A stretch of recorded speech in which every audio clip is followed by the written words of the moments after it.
Chờ ngày nắng lên CHAP16 Bạch Tố vẫn thoi thóp trên giường bệnh, nói đúng hơn là cô không còn ý định sống tiếp nữa. Khung cảnh này thật khiến người ngoài nhìn vào mà đau lòng, xót xa. Trên tay Bạch Tố là dấu vết chi chít của vết kinh tim, lớp da thịt sưng phù, bầm tím lên một mảng trông thấy rõ. Hô hấp của cô gái nấc lên khó nhọc, cô đang phải thở bằng chiếc máy đặt trên đầu nối liền với bình oxy lỏng. Sơ Maria mặc áo chống khuẩn thì được vào thăm cô, nhưng chỉ được giới hạn vẻn vẹn nửa tiếng đồng hồ. Christina, con có nghe Sơ gọi không? Đã hơn 3 ngày rồi con cứ ngủ suốt như vậy, Sơ lo lắm. Sơ Maria chỉ nhìn Bạch Tố thôi mà nước mắt đã dâng tràn. Lúc ở bên ngoài kia, Sơ thật có nhiều điều muốn trách mắng cô, nhưng tại sao lúc vào đây rồi Sơ lại chẳng còn gì để nói. Con dậy đi Christina, tiếng máy đo nhịp tim và huyết áp vẫn cứ chạy đều đều, chẳng một biểu hiện nào của Bạch Tố là nghe được tiếng Sơ gọi. Sơ cũng chẳng biết cách nào để cứu được Bạch Tố cả, nếu bây giờ Sơ gọi Bạch lão gia và Bạch phu nhân thông báo tình hình của nhị tiểu thư đang nguy kịch như vậy thì liệu họ có tất bật lo lắng mà chạy đến bên cạnh cô hay không, hay chỉ là những câu trả lời quen thuộc. Chúng tôi bận lắm. Tố nó vốn không khỏe mạnh từ nhỏ cho nên bệnh vặt một chút là chuyện thường tình, rồi cũng sẽ hết thôi, Sơ đừng có hở một chút là gọi điện báo tình hình của nó cho chúng tôi rất bận không thể đi một quãng đường xa như vậy được, sẽ bị mất khách hàng. Tố nó lớn rồi cũng phải tự lập nữa chứ, bệnh nhẹ thôi mà. Đó là những câu nói mà Sơ Maria hễ khi gọi điện cho ba mẹ Bạch Tố thì bà đều nhận lại như vậy. Sơ Maria cười khổ, lướt tay lên gương mặt xanh xao gầy gò của Bạch Tố.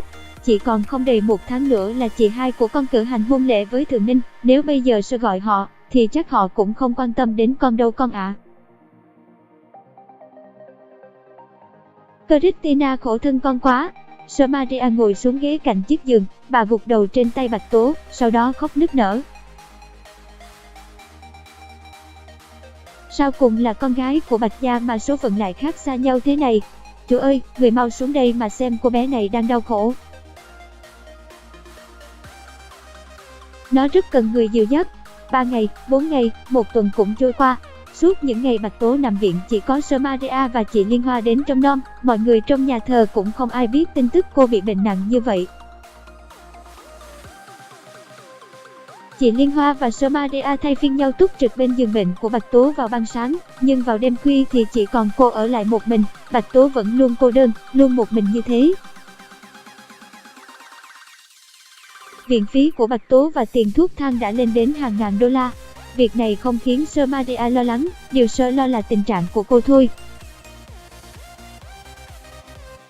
Sơ ơi, tiền viện phí tuần này đã, Liên Hoa con đừng lo, Sơ vẫn còn tiền dành dụm, nhà thờ vẫn còn một khoản của những nhà hảo tâm giúp đỡ. Chúng ta sẽ trích phần đó để lo cho Christina. Vâng ạ, nhưng em ấy không biết khi nào mới tỉnh lại, con lo quá Sơ ạ. Chúng ta ở đây chỉ biết cầu nguyện với Chúa Trời.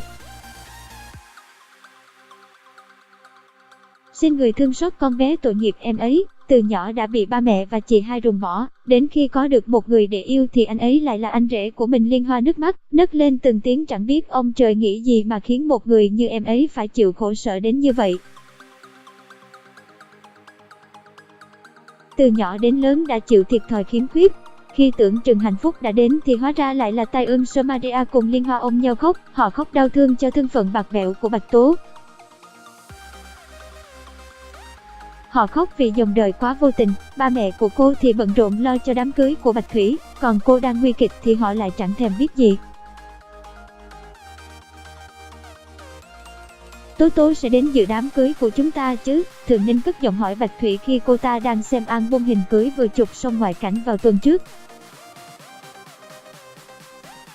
Bạch Thủy nghe mà dửng dưng trả lời em cũng không biết, nhưng Tố vốn không thích nơi đông người, lại đi đứng bất tiện. Ba mẹ nói rằng nên cho em ấy ở nhà thờ yên phận thì tốt hơn. Thượng Ninh nhíu mày, trong lòng có một cảm giác lân lân khó tả, nhưng đó là em gái của em, là con của ba mẹ, làm sao một ngày trọng đại như đám cưới của chị hai mình mà không cho em ấy tham dự được. Hay da, bây giờ nó muốn tham dự cũng không thể rồi, nó đang nguy kịch mà Bạch Thủy nói mà không ý tứ. Cô ta phát hiện mình nói quá trớn rồi.